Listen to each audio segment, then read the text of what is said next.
एक को मान लिया यात्रा अधूरी है।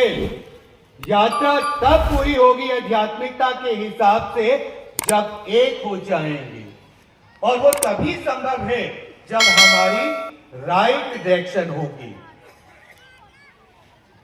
रविदास जी महाराज ने रूप में, संगीत के रूप में, जिसको हम अनाहत शब्द कहते हैं, अनहद शब्द कहते हैं, दिव्य शब्द धून कहते हैं, इलाही फरमान कहते हैं, तो अनेकों नाम इस शब्द के रखे गए हैं।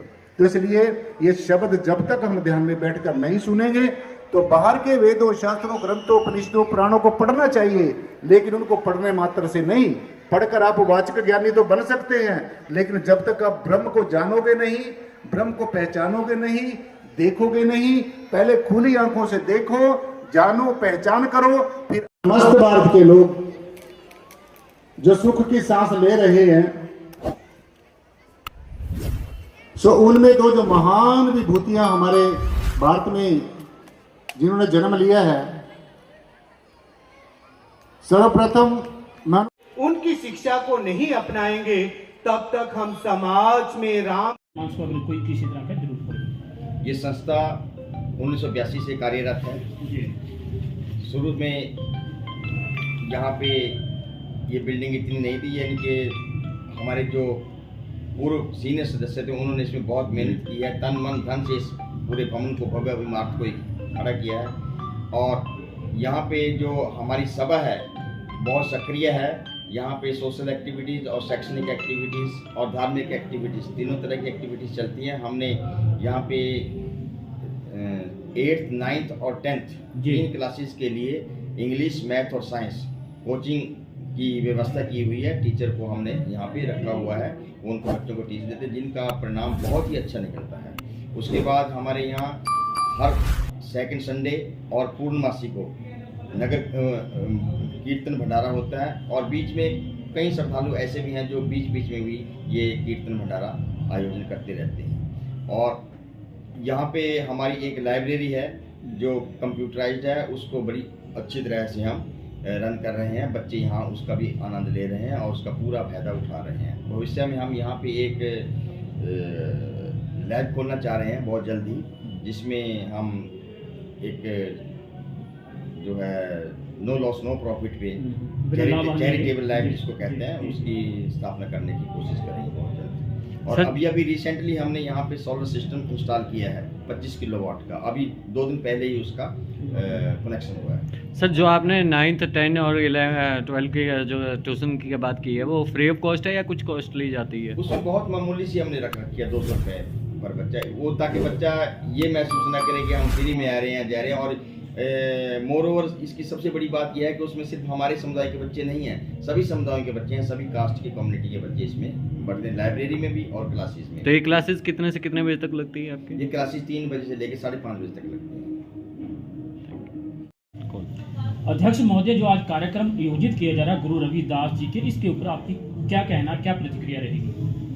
देखिए, आज का जो आयोजन है ये संत शिरोमणि श्री गुरुदास जी महाराज की 649वीं जयंती के उपलक्ष्य में है। श्री गुरुदास सभा सेक्टर 15 पंचकुला ने इसको बड़ी धूमधाम से मनाया है। और यहाँ पे आप लोग देख रहे हैं कि कितनी संख्या में, कितनी तादाद में श्रद्धालु जो है एकत्रित हुए हैं और गुरु जी के चरणों में नतमस्तक हो रहे हैं और गुरु जी का गुणगान कर रहे हैं। अध्यक्ष महोदय, आज क्या क्या प्रोग्राम आयोजित किए गए हैं और कौन मुख्य अतिथि रहे, और इसके अलावा अतिथिगण भी कौन कौन थे? वैसे तो मैं आपको बताना चाहूँगा कि जो हमारी जयंती होती है, इसके हमारे अक्सर 3 चरण होते हैं। हम 15 दिन पहले पूरे शहर में प्रभात फेरी शुरू करते हैं, सुबह सुबह प्रभात फेरियाँ करते हैं, जो हमारी 15 दिन में संपन्न होती है, जिसमें बहुत युवक युवतियाँ, महिलाएँ और हमारे वरिष्ठ सदस्य भाग लेते हैं। उसके बाद हमारा एक शोभा यात्रा निकलती है, जिसको हम नगर कीर्तन भी बोलते हैं। वो भी हमारा बहुत ही भव्य और सुंदर प्रोग्राम होता है, जिसको बहुत बड़ी तादाद में लोग एकत्रित होकर यात्रा में शामिल होते हैं। और आज हमारा मुख्य कार्यक्रम था, जिसके लिए इतने श्रद्धालु यहाँ पे एकत्रित हुए हैं। और हमारे यहाँ पे मुख्य अतिथि जो थे वो डॉक्टर इंद्रजीत रंगा जी HCS, जो आज चंडीगढ़ एडमिनिस्ट्रेशन में हैं। हमारे कार्यक्रम के अध्यक्ष सरदार हरपाल सिंह जी हैं, जो कि पंजाब गवर्नमेंट से इरिगेशन डिपार्टमेंट से रिटायर्ड हैं। और आज के जो हमारी विशेषता रही है वो ये रही है कि अकस्मात सीएम साहब ने यहाँ पे दौरा किया है, जो कि हमें एक तरह से उन्होंने सरप्राइज़ दिया है और हमें बहुत ही सुखद उनकी ये यहाँ का आगमन लगा है। उन्होंने हमें 21 लाख रुपए की सौगात यहाँ दी है, हमें बहुत ही अच्छा, हम आभार व्यक्त करते हैं। और हम पूरी यहाँ पे जितने श्रद्धालु हैं, आप सब लोगों का इस चैनल, आपके चैनल के माध्यम से मैं सभी को अपनी ओर से, अपने पूरी सभा की ओर से, अपने परिवार की ओर से शुभकामनाएं देता हूँ और उनको बहुत बहुत बधाई देता हूँ। अध्यक्ष महोदय, आज धार्मिक गुरु कौन उपस्थित रहे और क्या मैसेज रहा उनका, और आपकी तरफ से क्या मैसेज रहेगा? धार्मिक गुरु हमारे जो हैं परम श्रद्धेय श्री श्री 1008 ज्ञाननाथ जी महाराज रहे हैं, जो कि खटौली गांव में जिनका आश्रम है अम्बाला के पास, वो यहाँ पे हैं। उन्होंने हमें भाईचारे का और एकता का और शिक्षा का प्रचार प्रसार करने के लिए और गुरु जी की शिक्षाओं पर चलने का आह्वान किया है। आपकी तरफ से क्या मैसेज रहेगा जनमानस के लिए? जनमानस के लिए हमारा यही है कि गुरु जी ने ये शिक्षा दी थी कि सभी लोग एक हैं, सभी समाज में सभी बराबर हैं और कोई ऊंच नीच नहीं है। गुरु जी ने कहा था कि सभी जातियां एक बराबर हैं। गुरु जी ने कहा था, रविदास जन्म के कारणे होत न कोई नीच, नर को नीच कर डार है ओछे कर्म की कीच। और इसी संदेश के लिए मैं तो सारी मानवता को बल्कि ये कहना चाहूँगा कि सभी एक हैं, कोई ऊंच नहीं नीच नहीं है, सभी समान हैं। अध्यक्ष महोदय, इसके अलावा आपकी संस्था क्या काम कर रही है, क्या क्या कार्यक्रम आयोजित किए जाते हैं, और इसके अलावा माई सेल्फ डीपी पूनिया, इस महासभा का पूर्व प्रधान और डॉक्टर BR अम्बेडकर महासभा सेक्टर 12A पंचकुला का पूरा प्रधान, और वर्तमान में डॉक्टर BR अम्बेडकर सभाएं और श्री गुरु रविदास सभाओं का हमारा एक स्टेट फेडरेशन है, स्टेट लेवल का, उसका सेक्रेटरी जनरल और उच्चतर शिक्षा विभाग हरियाणा से उप निदेशक के पद से सेवानिवृत्त। आज गुरुजी के 649वें जन्म दिवस पर मैं सभी भारतवासियों को बहुत बहुत बधाई देता हूं। और जो यहाँ गुरुजी का जन्मोत्सव हर वर्ष बड़े धूमधाम के साथ मनाया जाता है, इसी कड़ी में लगभग 15-20 दिन तक श्रद्धालु प्रभात फेरियां विभिन्न सेक्टर्स में निकालते हैं और एक दिन शोभा यात्रा, जो बहुत ही विशाल शोभा यात्रा होती है, वो निकाली जाती है।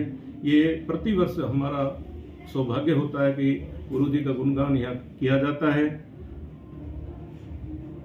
और वर्तमान में जो यहाँ पर, जैसे गुरु प्रधान जी ने बताया, 2014 में मैं यहाँ महासचिव था, 2012 से 14 में, उसी समय यहाँ 8वीं 9वीं 10वीं के बच्चों का कोचिंग सेंटर शुरू किया गया था, सिलाई सेंटर शुरू किया गया था, और हमारा एक भव्य कंप्यूटर सेंटर है 3री मंजिल पर, जो उस समय हमने 2013 में शुरू किया था, जिसमें पूरे स्टेट से हमारे यहाँ पंचकुला से सभी बच्चे कंप्यूटर के लिए, और पुस्तकालय है यहाँ पर। क्या वो कंप्यूटर सेंटर अभी तक हाँ वर्किंग है? बिल्कुल वर्किंग है, हमारा कंप्यूटर सेंटर वर्किंग है।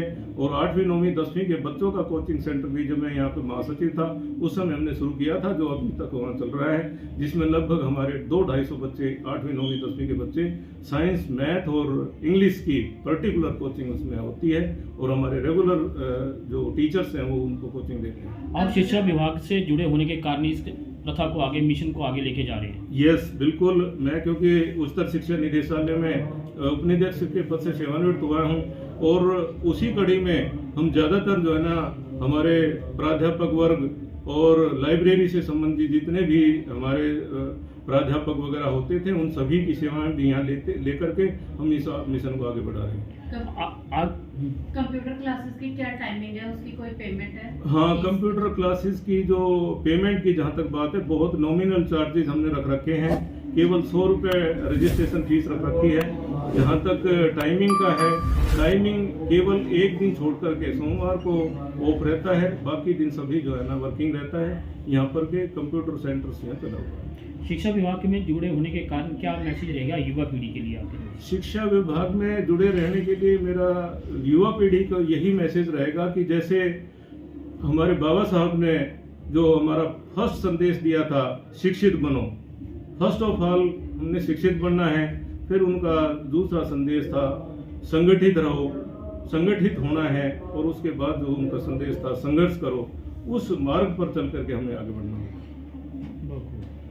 है और संस्था से क्या मैसेज देना चाहेंगे आप? मेरा परिचय यही है, क्योंकि जो मैं सर्विस करता था